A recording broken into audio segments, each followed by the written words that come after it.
जैसे रब ताला फरमाता है, ए ईमान वालों ज्यादा गुमान करने से बचो। ए ईमान वालों ज्यादा गुमान करने से बचो। गुमान करना, कुछ भी सोचना किसी के भी मुतालिक, इसकी लिमिट्स हैं। और खास तौर पर मोमिनीन के लिए किस तरह से सोचे। ऐसा नहीं है कि तुम अपनी अकल के पर्दों को या अपने दिमाग के घोड़े को दौड़ाते रहो, जो चाहे मन में आए जिसके बारे में सब सोचते रहो। कुरान ने तो इस पर पाबंदी लगाई, ऐ ईमान वालों ज्यादा गुमान करने से बचो, वला तजस्ससु, और किसी की टोह में मत लगे रहो। तजस्सुस किसको कहते हैं? जासूसी करना। कौन कहां जा रहा है, कहां से आ रहा है, इसके घर में कितने लोग हैं, किस वक्त इनके घर में क्या क्या होता है, तुम्हें उसके बारे में अल्लाह ने हुक्म नहीं दिया। लेकिन भाइयों की टोह में लगे रहना बहुत बड़ा गुनाह है, गुनाह कबीरा में है। वला यग़्तब बअदुकुम बअदा, और आयत का तीसरा हिस्सा है, और अपने भाइयों की गैर मौजूदगी में उनकी गीबत ना करो, उनके खिलाफ बातें ना करो। और रब ताला फरमाता, क्या तुम में से कोई ये पसंद करता है कि अपने मरे हुए भाई का गोश्त खाए? जो गीबत करता है गोया कि वो अपने मरे हुए भाई का कच्चा गोश्त खाता है। और गीबत के मुतालिक बहुत सारे लोगों को ऐसा लगता है, अरे मैं तो पीठ पीछे क्या सामने मुंह पे भी यही बोल सकता हूं। ये बातें जो कहते हैं, गीबत का मतलब ये नहीं है कि सिर्फ पीठ के पीछे बोलना, मुंह के सामने भी ऐसी चीज बोलना जो उसको बुरी लगे, वो गीबत है, वो भी हराम है। ये तीन चीजें इस आयत के अंदर है। एक बदगुमानी करना, दूसरे जासूसी करना, और तीसरे गीबत करना। इसके ऊपर अगर मैं गुफ्तगू करूं बहुत तवील हो जाएगा, लेकिन ये पूरे मुआशरे के लिए जहर हिलाल है, जहर कातिल है।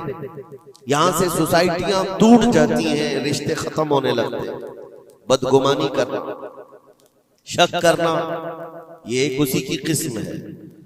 जन इसको अरबी में कहा गया है गुमान, यानी किसी के मुतालिक गुमान करना। देखें, दुनिया में जो चीज दिख रही है जरूरी नहीं है कि वो वैसी ही हो। हर चमकने वाली चीज हीरा नहीं होती, और हर काली दिखने वाली चीज कोयला भी नहीं होती। दोनों में बड़ा फर्क है। हकीकत कुछ और हो सकती है, लेकिन बगैर किसी तहकीक के या बगैर तुम्हें यकीन के गुमान कर लेना, ये तुम्हें बहुत बड़े गुनाह में ले जाएगा, बहुत बड़े गुनाह में। अब गुमान की किस्में भी मैं आपको बताऊंगा, उससे कबल मैं आपको बताऊं सर, सैयदना जुनैद बगदादी रदी अल्लाह ताला अन्हु, जो सैयदुत ताइफा है, वलियों के सरदार हैं, अपने जमाने के कुतुब, घर में बैठे हुए थे। बड़े आप घर से भी मालदार थे, बहुत सारे लोग अपनी जरूरत लेकर के आते थे। दोपहर का वक्त था, एक मांगने वाला आपके दरवाजे पर आया। आपको जो देना था वो दे देते, लेकिन आपने उसको खैरात देने के वक्त दिल में ये सोचा कि हट्टा कट्टा आदमी है, कमाकर खा सकता है, इसको ये बुरी लत कहां से पड़ गई, ये कैसा आदमी है। बहरहाल उसको जो खैरात देनी थी दे दिया, वो बंदा चला गया, खैरात लेकर चला गया। अब वापस आप अपने घर आए, और जैसे ही आप आए नींद लग गई, आप सो गए।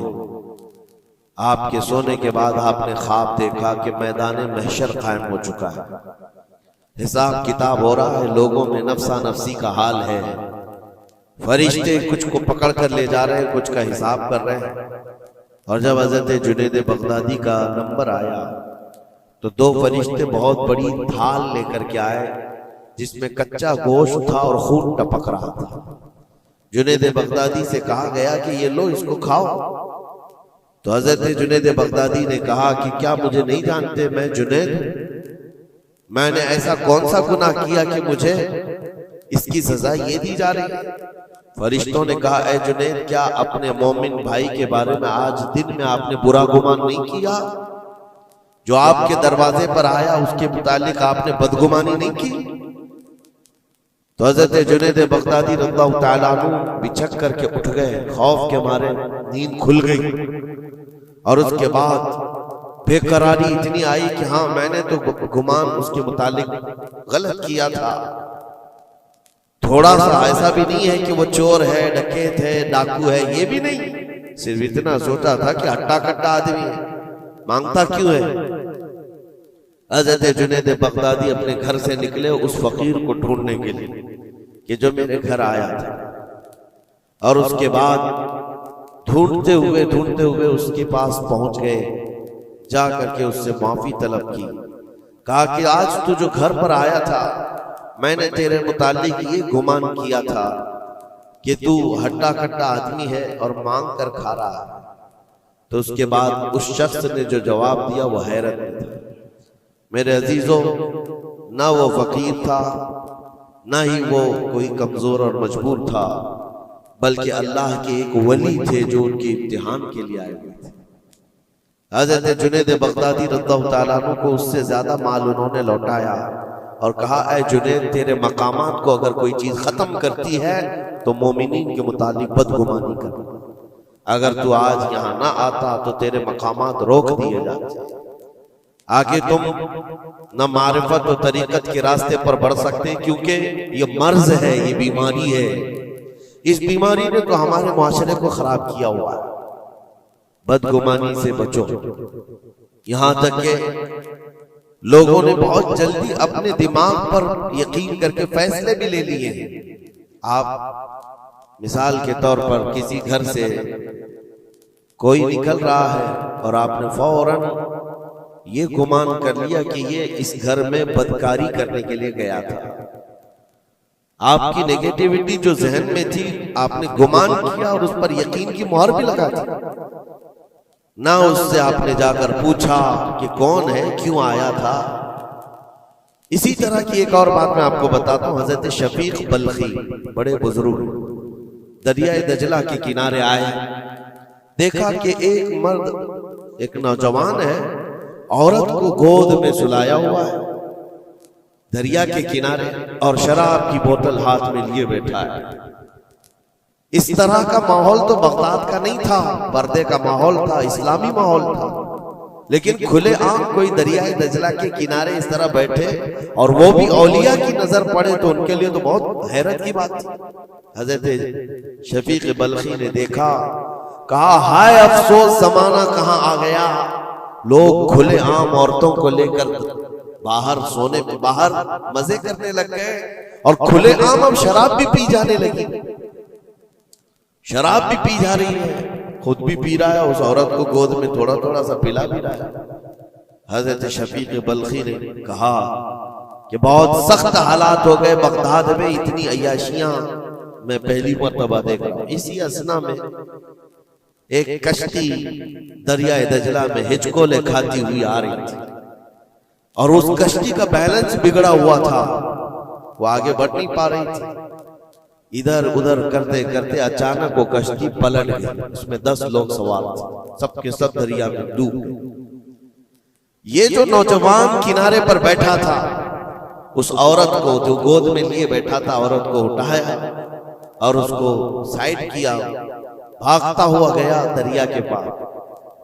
यूं हाथ डालता था, एक आदमी को निकालता था और बाहर करता, ना उसके पांव पानी में डूबते थे।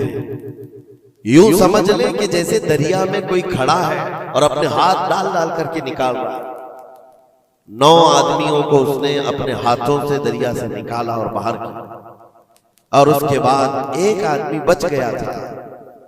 इस नौजवान ने हजरत शफीक बल्खी की तरफ देखा जो वहीं खड़े थे, कहा, क्या है शफीक बल्खी, मेरे बारे में बहुत कुछ तुमने सोचा दिल में, 9 तो मैंने निकाल दिया, एक आप निकाल दिया।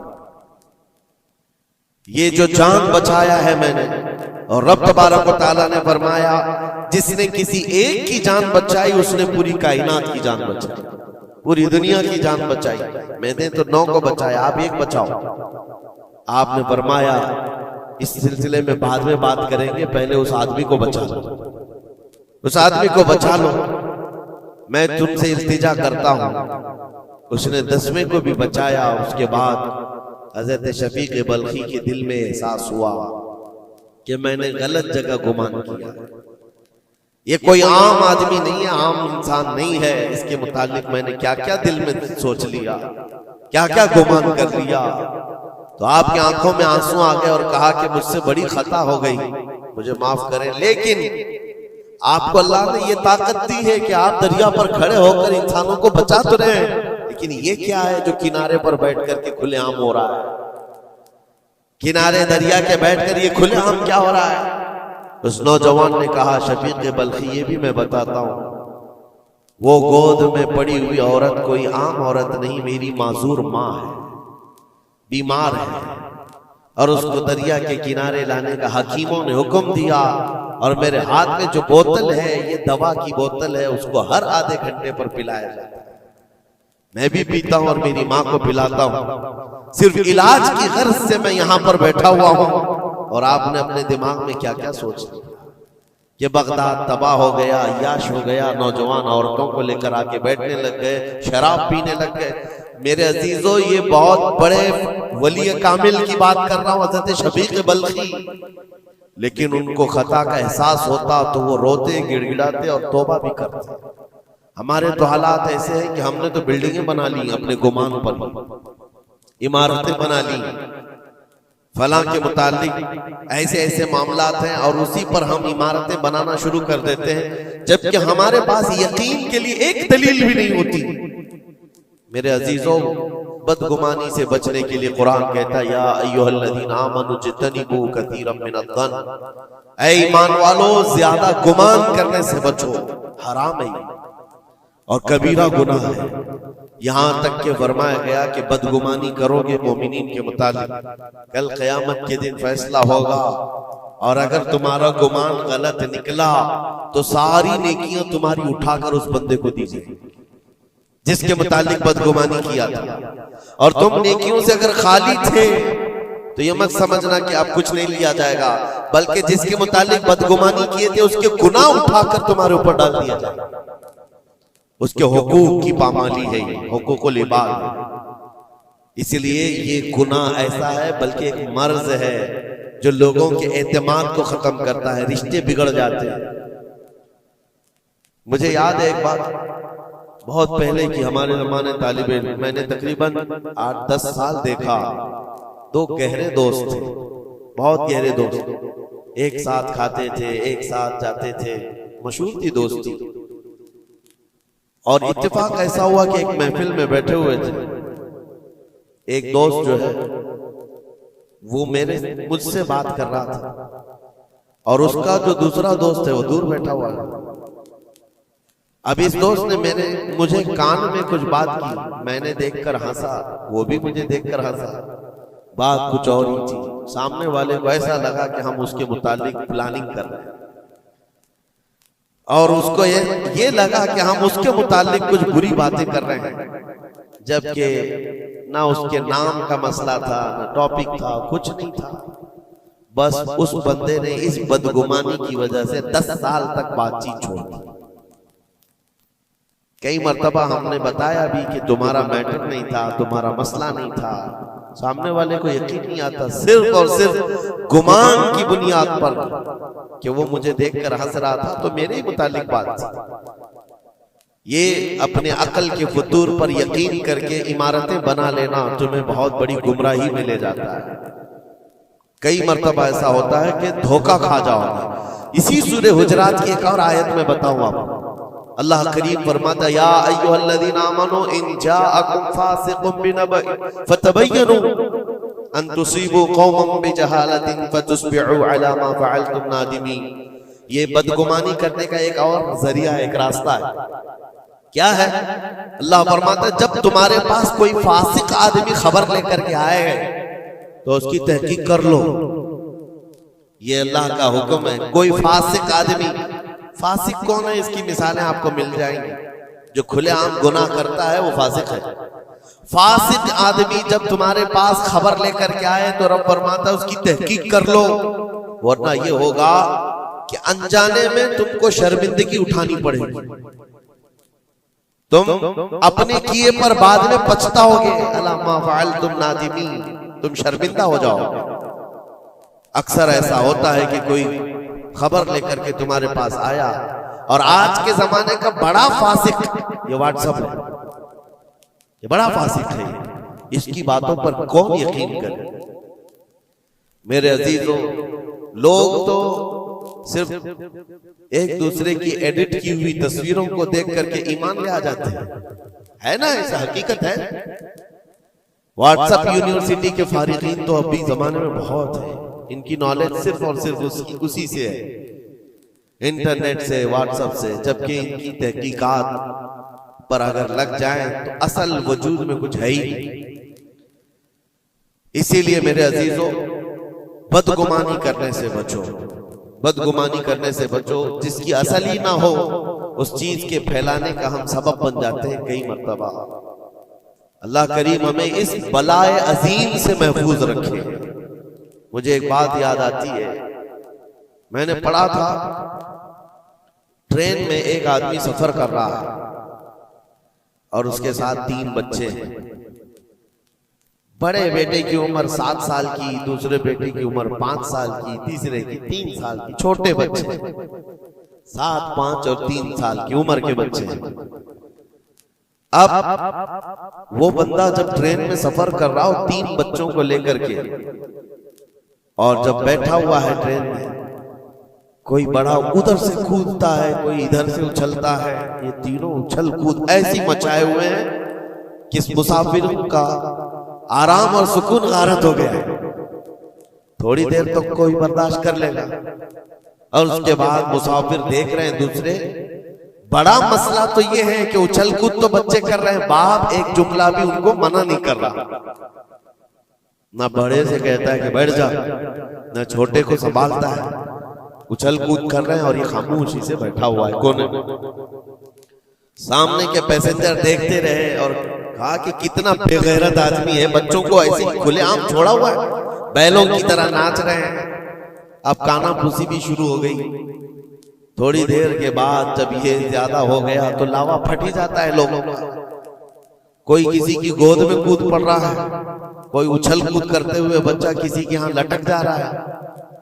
1 घंटा तमाशा हुआ तो उसके बाद लोगों के सब्र का दामन छूट गया, बोलना शुरू कर दिया। और सबने मिलकर के जब उसको कोसना शुरू किया, भाई साहब आपके बच्चे हैं? उसने कहा मेरे बच्चे हैं। कहा कुछ तो तमीज सिखाओ, सफर के आदाब तो बताओ। कोई वहां से कूद रहा है, कोई यहां से कूद रहा है, सारे लोगों का आराम गारत करके रखा है इन बच्चों ने।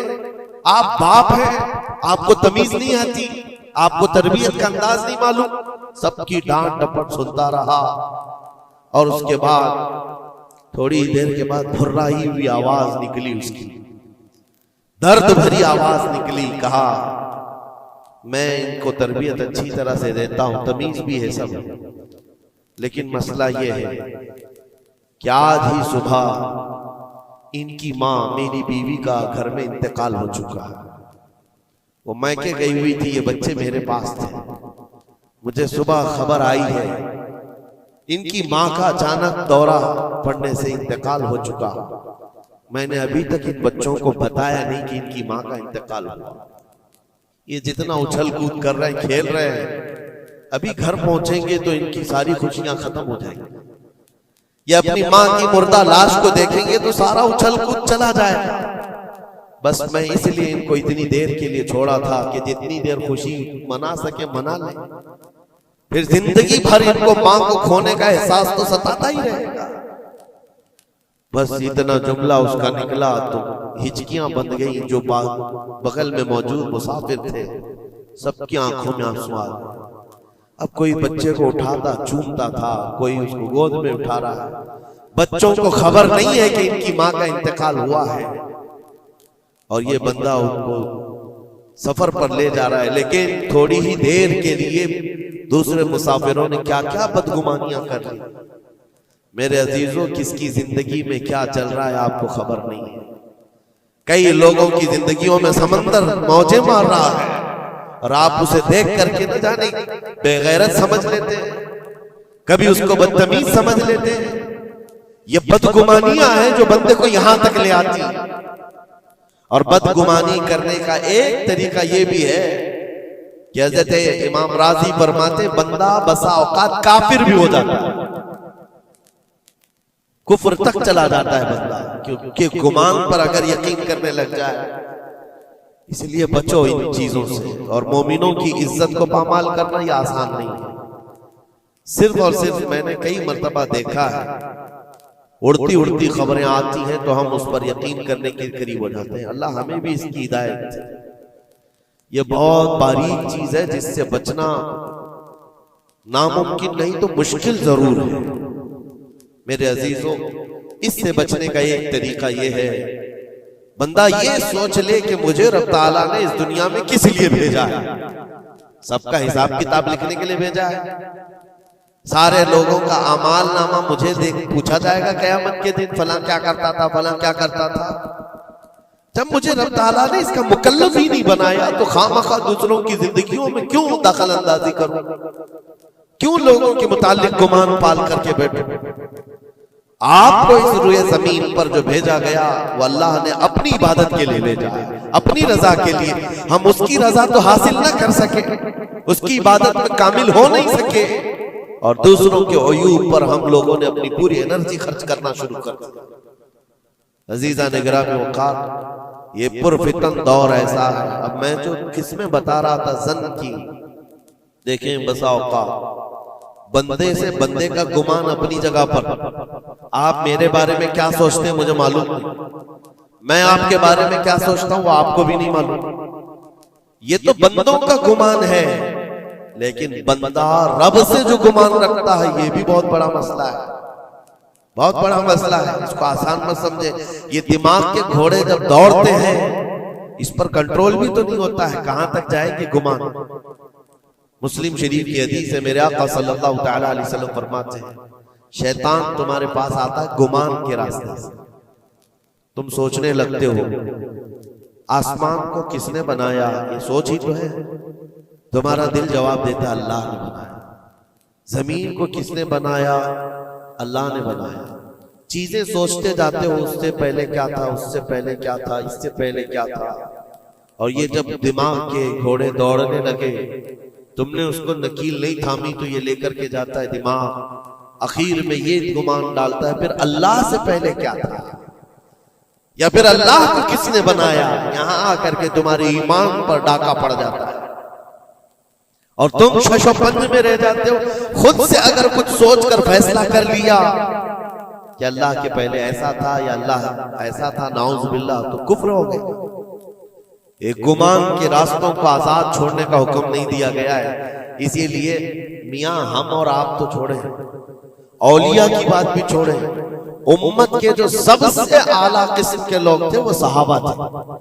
सबसे आला, कयामत तक पैदा होने वालों में जो सबसे अच्छे थे अल्लाह ने उनको सहाबी रसूल बनाया।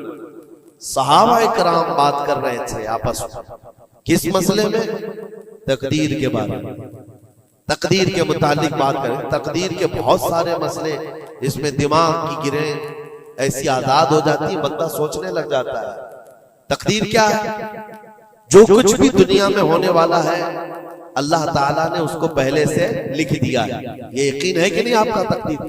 और तकदीर का इनकार करने वाला काफिर है। यानी जो कुछ अच्छाई या बुराई जिंदगी में हो रही है अल्लाह ने इसको पहले से लौहे महफूज में लिखा, ये तकदीर है। अब बंदा यहां सोचने लगता है अगर पहले से लिखा हुआ था तो मुझे तो वही करना है जो वहां लिखा हुआ है, इसमें मेरा क्या कसूर है। गुनाह करता है उसके बाद बोलने लगता है तो पहले से लिखा हुआ था। कुछ भी करेगा और उसके बाद ये गुमान करने लगेगा कि वहां तो लिखा हुआ था, मैं ऐसा कर रहा हूं। तकदीर के मसले ऐसे हैं कि बाज लोग सवाल करने लग जाते हैं कि मियां अगर अल्लाह ने पहले से लिखा है तो फिर बंदे का क्या कसूर है इसमें जो गुनाह कर रहा है, और अगर पहले से लिखा हुआ नहीं है तो फिर तकदीर नहीं है। इन मसाइल में गुफ्तगू करते करते, गुमान करते करते बंदा कुफ्र तक पहुंच जाता है। कुछ फिरके भी बन गए इसी बात, जबरिया, कदरिया। अब मैं यहां पर इसलिए ये बात कर रहा हूं, नबी करीम सल्लल्लाहु तआला अलैहि वसल्लम ने सहाबा को मना कर दिया कि इस मसले में गुफ्तगू ज्यादा ना करो, तो आम लोग तो छोड़े। अब जन की किस्में मैं बता रहा हूं, गुमान की वो 4 किस्में बताई गई। इमाम अबू बकर जस्सास राजी रहमतुल्लाह अलैह ने 4 किस्में इसकी बयान की। पहला गुमान हराम है, दूसरा गुमान वाजिब है, तीसरा गुमान मुस्तहब है, और चौथा गुमान यानी ना उसके ऊपर गुनाह मुबाह है।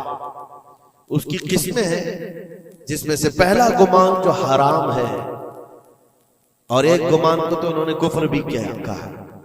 पहला गुमान हराम, ये सोचता रह जाए सिर्फ अल्लाह के मुतालिक है ये सारे गुमान कि मैं गुनहगार हूं और अल्लाह मुझे सजा देकर ही रहेगा, अल्लाह मुझे अजाब ही देगा, ये सोचता रहे सिर्फ और सिर्फ, तो इमाम अबू बकर जस्सास राजी फरमाते ये गुमान हराम है।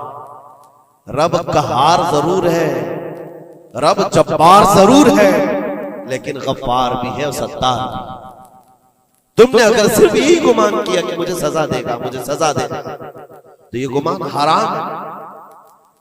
इस पर मुझे आला हज़रत फाजिल बरेलवी रहमतुल्लाह तआला अलैह की बात याद आती है। उनका गुमान कैसा था? सोचते थे बारगाह मुस्तफा करीम, कहते हैं डर था कि इसियां की सजा अब होगी या रोजे से।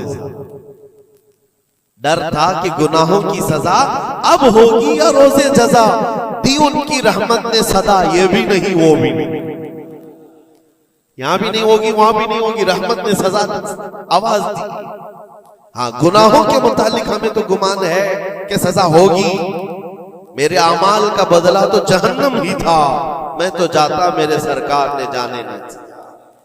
ये गुमान है। बारगाह मुस्तफा में गुमान आला रखो, और रब ताला के मुतालिक जब गुमान करना हो तो हदीस कुदसी है, मुस्नद अहमद की हदीस है। अल्लाह ताला फरमाता अना इंद ज़न्नी अब्दी बी, मैं अपने बंदे के गुमान के मुताबिक सुलूक करता हूं। बंदा मेरे मुतालिक जैसा गुमान करता है मैं उसके साथ वैसा सुलूक करता हूं। अब तुम्हारा है, ये तुम्हारी मर्जी है। और हदीस का आगे का टुकड़ा भी है, फल यदुन मा शाअ बी, बंदा जो चाहे मेरे बारे में गुमान कर ले। तुम सख्त किस्म का खुदा गुमान करके बैठे हो, सख्तियों का सुलूक हो जाए। इसीलिए मैंने इससे कबल भी एक बार कहा था, जब किसी के घर में इंतकाल होता है, फरिश्ते आ जाते हैं, मरे हुए इंसान को उठाने से पहले तक वो घर वालों को सब देखते रहते, कौन क्या क्या बोल रहा, और उसकी सारी रिपोर्ट ले जाकर बारगाह रब्बुल इज्जत में अर्ज करते हैं। अल्लाह ताला पूछता है फरिश्तों से, आज इस घर में एक जान को हमने लिया, वो लोग मेरे मुतालिक क्या गुमान कर रहे थे, क्या सोच रहे थे और क्या कह रहे थे?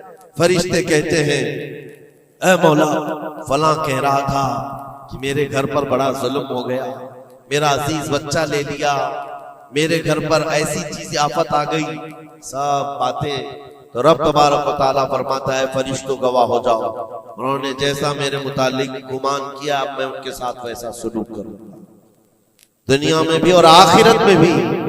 और फिर किसी घर से फरिश्ते जाते हैं जो नेक लोगों का होगा, रब ताला पूछता है, यहाँ क्या कहा जा रहा था मेरे मुतालिक, क्या सोचा जा रहा था? फरिश्ते कहते, मौला उनके घर पर बड़ी गम की बात थी, बड़ी मुसीबत थी, उनके बाप का इंतकाल था, लेकिन हर कोई कह रहा था इन्ना लिल्लाहि व इन्ना इलैहि राजिऊन, हम अल्लाह के लिए हैं और अल्लाह ही की तरफ लौटने वाले हैं। रब ताला पर फरमाता है, फरिश्तों तुम गवाह हो जाओ, इससे बेहतर उनको निअमुल बदल दुनिया में दूंगा और उससे बेहतर आखिरत में अता करूंगा।